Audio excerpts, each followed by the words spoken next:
I'm stuck in a pretty frustrating situation right now and could really use some outside perspective.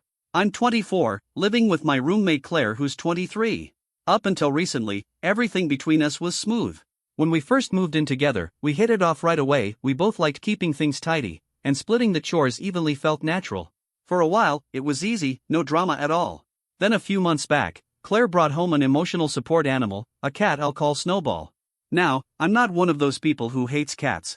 I don't have allergies, and honestly, at first, I thought it would be fun having a little furry creature around. I figured I'd get all the cozy pet moments, like a cat curled up on the couch with us, without having to be the main caretaker. For the first week or two, I was even kind of excited. But that glow wore off fast. The cat itself isn't the problem, it's everything that comes with it. Snowball sheds like crazy, and I mean it's constant. White fur clings to the couch, sticks to the curtains, floats through the air like we're living in some never-ending snowstorm made of cat hair. It's not just the shedding either. Snowball knocks things over all the time. At first, it was just pens or magazines sliding off the table. But then it escalated. One day the cat leapt off a bookshelf and sent an entire row of Claire's decorative ceramic figurines crashing to the ground. They shattered everywhere, and I spent an hour helping her clean it up, while quietly feeling resentment build in my chest. And don't even get me started on the scratching. Snowball decided our dining table legs make the perfect scratching posts. Thankfully, the table belongs to Claire, not me, but the gouges are deep and ugly. Here's where the real problem lies. Claire barely cleans up after the cat. If she notices fur on the couch, she'll swipe her hand across it once or twice, but within an hour it looks the same again. She'll pick up big things that Snowball knocks over but leaves behind the smaller messes. And when it comes to the furniture damage, she just shrugs and says, "That's what cats do." Her constant defense is that Snowball is her ESA, and the comfort she gets outweighs the inconvenience. Meanwhile, my anxiety is skyrocketing. I like my space clean and organized. Living in this constant fur storm and unpredictable mess has me on edge all the time. It's not just about how things look, it's the mental load of always waiting for the next thing to fall, the next pile of fur to land on freshly folded laundry. I finally decided to bring it up. I tried to be gentle, telling her something like, "Hey, I've noticed there's been a lot of cat hair around and it's getting a little overwhelming. Could you maybe vacuum more often?" Instead of hearing me out, she snapped into defense mode. She said I was being insensitive, that Snowball helps her manage anxiety, and that cleaning stresses her out. Then she said something that really stung. She implied that since I also benefit from Snowball being here, I should be pitching in on the cat cleanup. For the record, I don't benefit.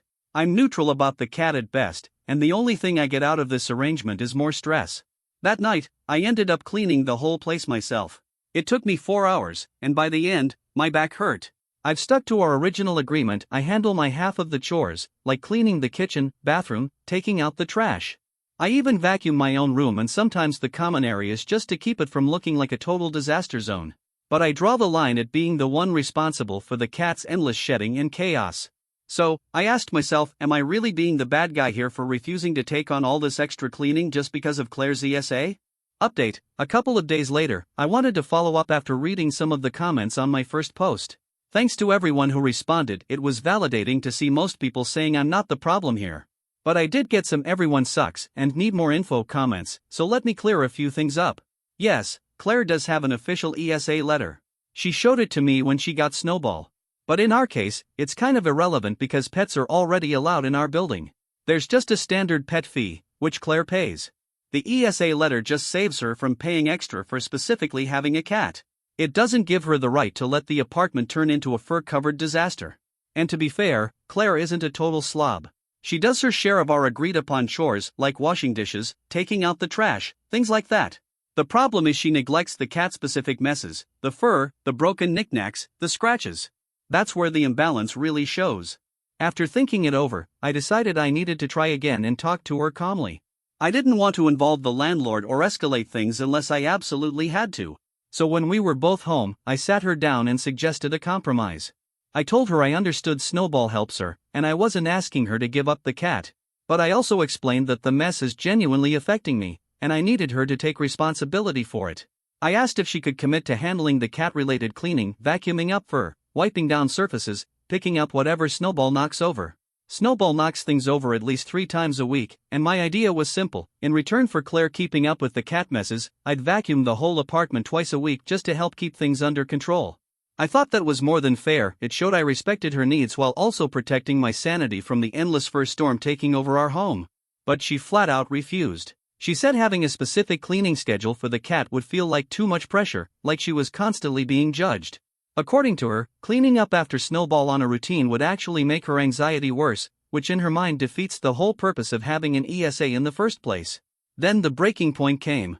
A few days later, I opened up a sealed container of leftovers from the fridge, and right there, sitting on top of my food, was a single white cat hair.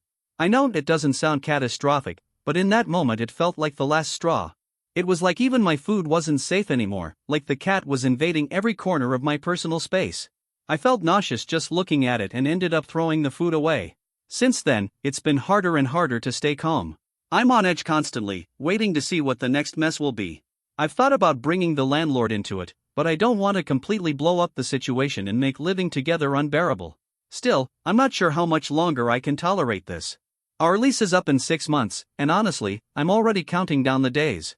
Update 2, 1 week later. Things haven't gotten any better. I haven't gone all out with the landlord yet, but I did take a small step. I submitted a maintenance request for a leaky faucet, and in the comments section, I casually added that there was excessive pet hair throughout the common areas. The landlord responded fast, fixed the faucet, and then sent out a general reminder email to all tenants about pet cleanliness policies. It was nothing personal, just a blanket email, but I hoped Claire might take the hint. She didn't. Nothing has changed. Snowball is still shedding non-stop, and Claire is still ignoring it. The final straw came when I saw Snowball jump right up on the kitchen counter where we prep food, and Claire didn't even react. So I decided to try one last thing before escalating further. I called a formal roommate meeting. Yeah, it sounds intense, but I needed her to see that this wasn't just a casual annoyance anymore. I even made a short written chart of responsibilities specifically tied to Snowball. It included tasks like vacuuming the living room rug 3 times a week, wiping down surfaces daily, cleaning up anything the cat knocked over immediately, and dealing with scratching damage as it happened. When I presented it to her, I stayed calm and explained that this wasn't about control, it was about clarity. I even offered to take on extra non-cat chores to make the workload more balanced. But she refused again. She said the chart was controlling and passive-aggressive, accused me of trying to micromanage her life, and compared it to living in a prison. Then she started crying, saying I was attacking her mental health and making her feel like a horrible person for needing an ESA. The whole meeting turned into a disaster. Part of me felt bad seeing her cry, but another part of me couldn't shake the feeling that she was using her emotions as a shield to avoid responsibility. At this point, I've drawn my line. I stick to the original chore agreement, plus the extra vacuuming I volunteered to do, but I'm not going above and beyond for the cat. I've even started documenting things, snapping photos of the messes, noting dates and times. I don't know if I'll ever need that evidence, but it gives me some sense of control. Most importantly, I've started actively searching for a new place. I'm browsing listings, contacting landlords, and planning my escape. When this lease ends, I want out. I want a clean, cat-free, drama-free home. Update 3, 1 month later. Things have only escalated. It feels like I'm living in a passive-aggressive war zone now. Claire has started leaving little notes around the apartment criticizing the way I do my chores. Stuff like, "Did you forget to wipe down the counter after breakfast?" or "The trash can is overflowing again." The kicker? I am doing my chores, exactly as we agreed. I'm even keeping up with the extra vacuuming. Her notes are baseless, and it's clear she's just trying to deflect from the real problem, the cat mess. At this point, our communication is almost non-existent. We barely speak, and when we do, it's tense and awkward.